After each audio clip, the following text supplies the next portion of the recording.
आज की दुनिया एक बेहद ही अजीब दौर से गुजर रही है।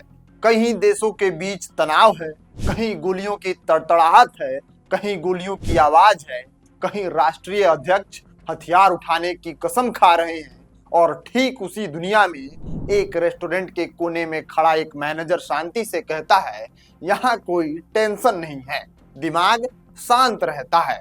जी हाँ, आज की सबसे बड़ी खबर शायद किसी संसद से नहीं, किसी युद्ध क्षेत्र से नहीं, बल्कि एक साधारण से रेस्टोरेंट से आई है। अब नमस्कार स्वीकार करिए, आप देख रहे हैं नेक्स्ट जन ब्रॉडकास्ट। हूं आपके साथ शुभम उपाध्याय। आज एक तरफ श्रीलंका संयुक्त राष्ट्र शांति की अपील कर रहा है, दुनिया से कह रहा है कि समस्याओं का हल गोलियों से नहीं, बातचीत से निकले। उधर वेनेजुएला में राष्ट्रपति भवन के पास गोलीबारी हो रही है और अपदस्थ राष्ट्रपति निकोलस मादुरो अमेरिका के आरोपों पर खुद को निर्दोष बता रहे हैं। अमेरिका और कोलंबिया के बीच तल्खी बढ़ रही है। कोलंबिया के राष्ट्रपति डोनाल्ड ट्रंप की धमकियों के बीच हथियार उठाने की कसम खा रहे हैं। मतलब साफ है, दुनिया का तापमान बढ़ा हुआ है, दिमाग गर्म है, नसें तनी हुई हैं और ऐसे माहौल में अगर कोई कहे कि मैंने 16 साल रॉकेट साइंस छोड़ दी, यानी कि 16 साल रॉकेट साइंस को दी, अब उसको छोड़ दी क्योंकि वहां पे बहुत ज्यादा टेंशन था, तो बात सिर्फ वायरल नहीं होती, वो सवाल बन जाती है। यह कहानी शुरू होती है एक आम से सवाल से। रेस्टोरेंट में खाना खाते एक कस्टमर पूछता है, क्या आप मैनेजर हैं? सामने खड़ा व्यक्ति बड़े सलीके से जवाब देता है, हाँ। कस्टमर पूछता है, कितने समय से आप यहाँ पर काम कर रहे हैं? जवाब आता है, 3 महीने से।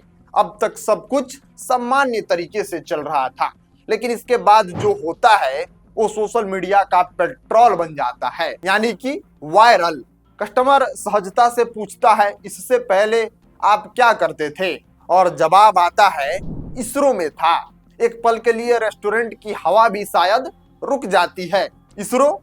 हाँ, इसरो में था, रॉकेट साइंटिस्ट इंजीनियर था।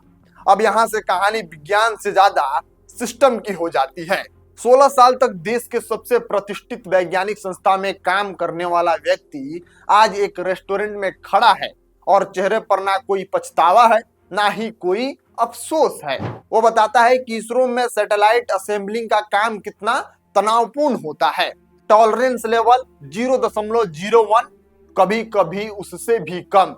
एक बाल जितनी मोटाई की गलती और करोड़ों का मिशन फेल हो जाता है। उदाहरण देता है, एक इंसान की बाल की मोटाई लगभग 0.004 माइक्रोन होती है। अगर गलती से वही बाल 2 पार्ट्स के बीच में आ जाए तो पूरा सिस्टम खतरे में पड़ सकता है। अब जरा सोचिए, जहां एक बाल भी दुश्मन हो, वहां दिमाग कितनी देर साथ देगा।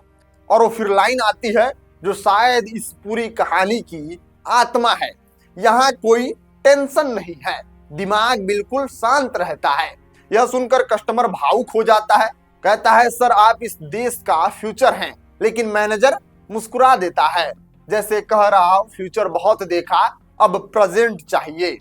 यह कहानी सिर्फ एक व्यक्ति की नहीं है, यह उस सिस्टम पर कटाक्ष है जहां वैज्ञानिकों को मानसिक शांति छोड़नी पड़ती है और शांति पाने के लिए उन्हें रेस्टोरेंट का रास्ता चुनना पड़ता है।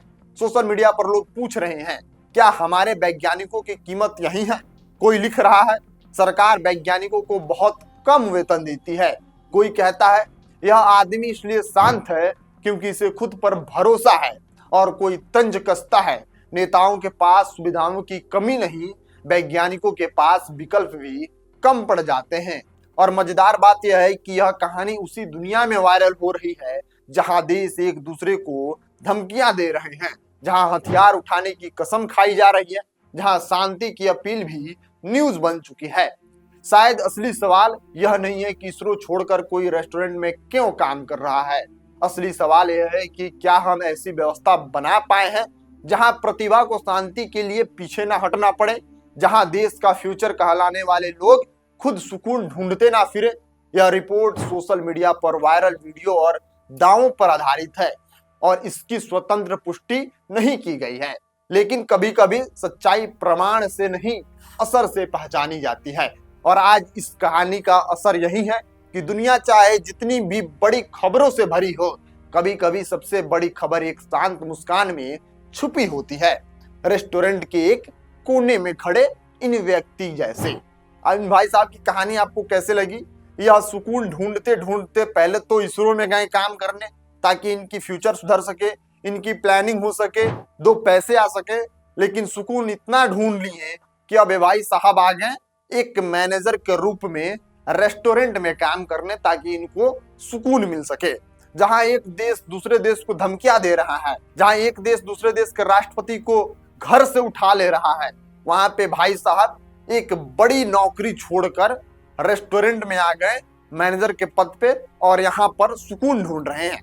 आपको क्या लगता है? अपनी राय प्रतिक्रिया कमेंट बॉक्स में लिखिएगा। मिलते हैं अगली वीडियो में, तब तक के लिए आप बने रहिए नेक्स्ट पॉडकास्ट के साथ। मैं शुभम उपाध्याय, बहुत बहुत धन्यवाद आपका।